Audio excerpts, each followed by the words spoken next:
चित्रगुप्त सनातन धर्म में न्याय, कर्म और लेखा-जोखा के देवता माने जाते हैं। उन्हें मृत्यु के देवता यम का सचिव और समस्त जीवों के कर्मों का लेखा रखने वाला दिव्य देव कहा गया है।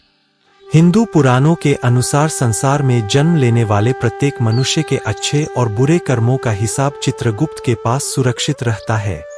मृत्यु के बाद वही तय करते हैं कि आत्मा को स्वर्ग मिलेगा या नरक। प्राचीन काल में जब ब्रह्मांड की रचना हो रही थी, तब देवताओं के सामने एक बड़ी समस्या उत्पन्न हुई। पृथ्वी पर जीवों की संख्या बढ़ती जा रही थी। मनुष्य अच्छे और बुरे दोनों प्रकार के कर्म कर रहे थे, लेकिन कोई ऐसा नहीं था जो उनके कर्मों का सही लेखा रख सके। तब सभी देवता ब्रह्मा के पास पहुंचे। देवताओं ने कहा कि संसार में न्याय बनाए रखने के लिए ऐसा दिव्य पुरुष होना चाहिए जो हर जीव के कर्मों का हिसाब रख सके। ब्रह्मा जी ध्यान में लीन हो गए। कई वर्षों तक उन्होंने गहन तप किया। उनके शरीर से दिव्य प्रकाश निकलने लगा। फिर एक दिन उनके शरीर के मध्य भाग से एक तेजस्वी दिव्य पुरुष प्रकट हुए। उनके हाथों में कलम, दवात और ग्रंथ थे। उनका स्वरूप अत्यंत शांत, ज्ञानवान और तेजस्वी था। ब्रह्मा जी ने कहा कि तुम चित्रगुप्त हो। चित्र अर्थात चित्रण और गुप्त अर्थात गुप्त रूप से लेखा रखने वाला। इस प्रकार चित्रगुप्त का जन्म हुआ। ब्रह्मा जी ने उन्हें आदेश दिया कि वे संसार के सभी प्राणियों के कर्मों का लेखा रखें। उन्हें यमलोक में विशेष स्थान दिया गया। यमराज को मृत्यु और न्याय का कार्य सौंपा गया, जबकि चित्रगुप्त को कर्मों का हिसाब रखने का दायित्व मिला। कहा जाता है कि चित्रगुप्त के पास एक दिव्य पुस्तक होती है जिसमें हर जीव का संपूर्ण जीवन लिखा रहता है। मनुष्य कब जन्म लेगा, कौन से कर्म करेगा और उसकी मृत्यु कब होगी, सब कुछ उस दिव्य लेखे में दर्ज रहता है। समय बीतता गया और चित्रगुप्त यमलोक में न्याय व्यवस्था का सबसे महत्वपूर्ण हिस्सा बन गए। यमलोक का वर्णन अत्यंत रहस्यमय और विशाल रूप में किया गया है।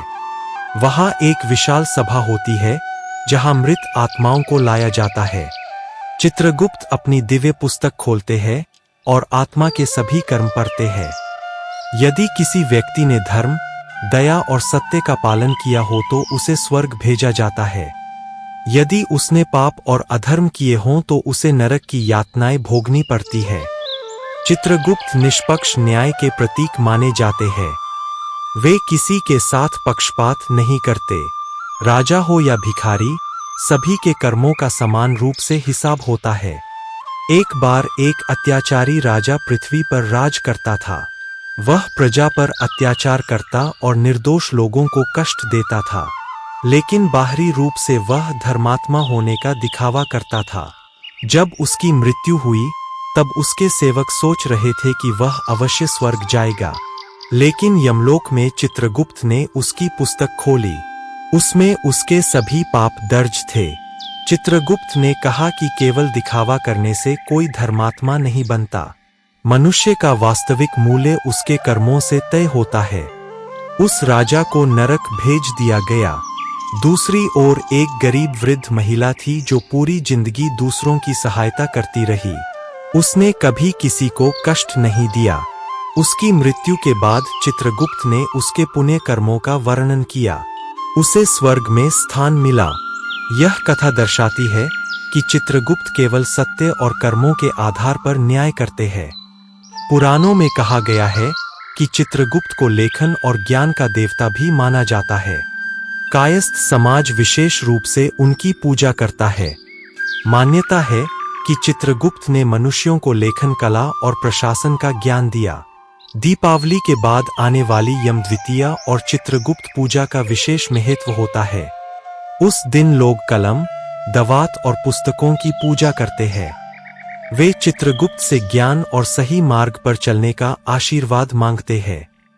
समय के साथ चित्रगुप्त की कथाएं पूरे भारत में प्रसिद्ध होने लगीं। लोग मानने लगे कि कोई भी कर्म उनसे छिपा नहीं रह सकता। एक कथा के अनुसार एक चोर ने जीवन भर चोरी की, लेकिन उसने एक बार भूखे साधु को भोजन कराया था।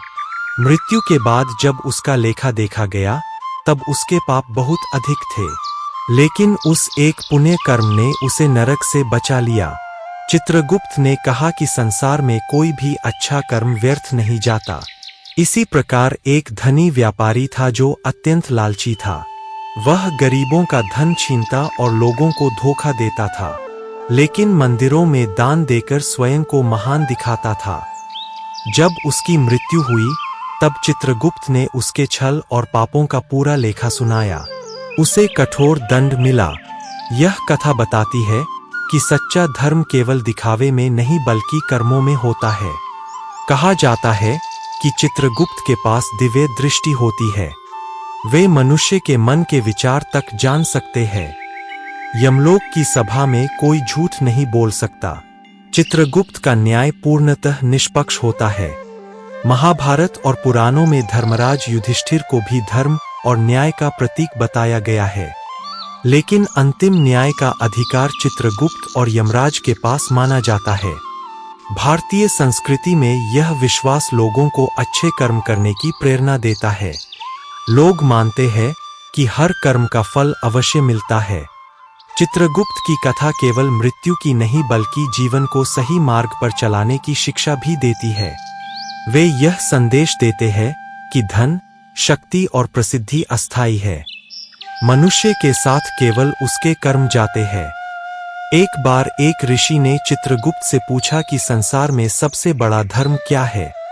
चित्रगुप्त ने उत्तर दिया कि सत्य, दया और न्याय ही सबसे बड़ा धर्म है। जो मनुष्य दूसरों के प्रति करुणा रखता है वही सच्चा धर्मात्मा है। समय बीतता गया और चित्रगुप्त की पूजा पूरे भारत में होने लगी। कई स्थानों पर उनके भव्य मंदिर बनाए गए।